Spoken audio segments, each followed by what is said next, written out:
Hi everyone and welcome to my YouTube channel. In today's video I'm going to explain the main features of quantum computers. But before we start, make sure you subscribe to the channel and don't forget to press the bell icon so you never miss any updates. A quantum computer harnesses some of the quasi-mystical phenomena of quantum automotive technicians to help make great leaps forward in energy management. Quantum devices are guaranteed to outperform even one of the most efficient supercomputers of today and tomorrow. They will not, however, obliterate traditional computer systems. Using a classical device will certainly remain the simplest and most cost-effective way to deal with most problems. However, quantum computers are guaranteeing interesting advances in various fields, ranging from scientific product research to pharmaceutical research. Companies are currently using them to create lighter, more efficient electrical batteries for electric vehicles, as well as to help produce unique medicines. The secret of a quantum computer's power lies in its ability to produce and control small quantum particles, or qubits. Today's computer systems use bits, a stream of electrical or optical pulses representing ones or zeros.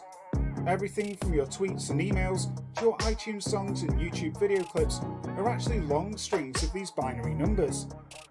Quantum computers, however, use qubits, which are actually using subatomic bits like electrons or even photons. Producing and manipulating qubits is a clinical and design-based problem. Some companies such as IBM, Google, and Rigetti Calculating use superconducting circuits cooled to colder temperatures than those in the deep zone. Others like IonQ capture private atoms in electromagnetic zones on silicon that contributes to ultra-high vacuum enclosures. In each situation, the goal is to actually separate the qubits into a regulated quantum state. Qubits actually have bizarre quantum residential or commercial characteristics that imply a linked team of all these qubits can easily offer more manipulative energy than the same variety of small binary bits. One of these residential or commercial features is called superposition, and another is called entanglement. Qubits can easily represent various possible mixtures of ones and zeros simultaneously. This ability to remain in several conditions at the same time is called superposition. To place the qubits in superposition, scientists control them all with precision lasers or even microwave light beams. Because of this counterproductive feeling, a quantum computer with a number of qubits in superposition can easily cause problems with a wide variety of potential results at the same time. The result of a calculation occurs just as the qubits are actually determined, which instantly triggers their quantum condition to decay to 1 or even 0. Scientists can easily produce sets of qubits that are actually knotted, which implies that both participants in a set exist in a solitary quantum condition. If the state of one of the qubits is changed, the state of the other will instantly change in a predictable way. This happens even if they are actually divided by extremely large distances. No one really understands how or even why entanglement occurs. It also frustrated Einstein, who famously explained it as spooky activity at a distance. Yet it is essential to the energy of quantum computers. In a traditional computer system, increasing the variety of small things increases its own energy of manipulation. However, due to entanglement, adding more qubits to a quantum device leads to a rapid increase in its own number crunching capacity. Quantum computers exploit qubits knotted in a kind of quantum chain to work their magic. The ability of the machines to speed up computations using specifically developed quantum formulas is why there is so much talk about their potential. This is fortunate. The problem is that quantum devices are more error-prone than classical computing systems due to decoherence. The communication of qubits with their atmosphere in a way that triggers the degeneration and disappearance of their quantum habits is called decoherence. Their quantum state is actually incredibly delicate. The slightest resonance or change in temperature, disturbances called sounds in quantum language, can cause them to flip out of the superposition before their task is properly accomplished. This is why scientists do their best to protect the qubits from the outside world in these supercooled refrigerators and vacuum enclosures. However, despite their initiatives, sound still triggers many errors that creep into the calculations. sensible quantum formulas can easily compensate for some of these, and the addition of extra qubits also helps. Nevertheless, it will most likely take an untold number of mandatory qubits to produce a single highly reliable qubit, called a rational qubit. This will certainly undermine much of the computational capacity of a quantum computer. There is also the scammage. So far, scientists have not been able to produce more than the required 128 qubits. As a result, we are still a long way from achieving quantum computers that will certainly be of great use.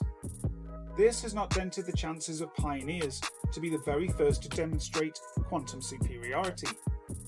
This is the factor at which quantum computers can easily complete an algebraic calculation that clearly exceeds the capacity of one of the most efficient supercomputers. It is not yet clear how many qubits will be needed to achieve this, as scientists continue to search for new formulas to increase the efficiency of classical devices and supercomputing equipment continues to improve. However, scientists and companies are working to ensure the most important case, conducting tests against some of the most efficient supercomputers. There is a lot of argument in the research and study worldwide around how the accomplishment of this turning point will certainly be considerable. Instead of waiting for superiority to be declared, companies are now starting to try out quantum computers created by the likes of IBM, Rigetti and D-Wave, a Canadian company. Chinese companies like Alibaba are also offering access to quantum devices. Some companies are buying quantum computers, while others are using those offered by shadow computing solutions. One of the most guaranteed applications for quantum computers is to simulate the habits of problems at a molecular level. Car manufacturers such as Volkswagen and Daimler are using quantum computers to mimic the chemical structure of their electric vehicle batteries to discover new ways to improve their efficiency. Similarly, pharmaceutical companies are using them to evaluate and compare substances that could lead to the development of new drugs. Because they can easily handle a wide variety of potential services very quickly, the devices are also fantastic for optimization issues. Airbus, for example, uses them all to help determine one of the most fuel-efficient climb and descent paths for their aircraft.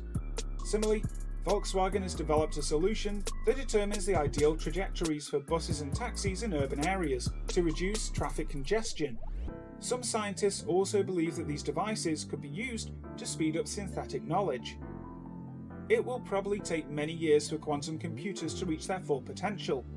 Universities and companies working on them face a shortage of experienced scientists in the field and a lack of suppliers of some key components.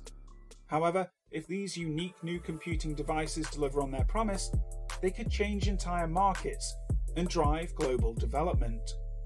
And that's all for today's video. Thanks for watching. I really hope you liked it. If you did, make sure to give it a thumbs up and share it with your friends. Don't forget to share your thoughts and valuable feedback with us in the comments section below. You can also suggest to us topics we should cover in our upcoming videos. Lastly, if you haven't already subscribed to the channel, subscribe to it.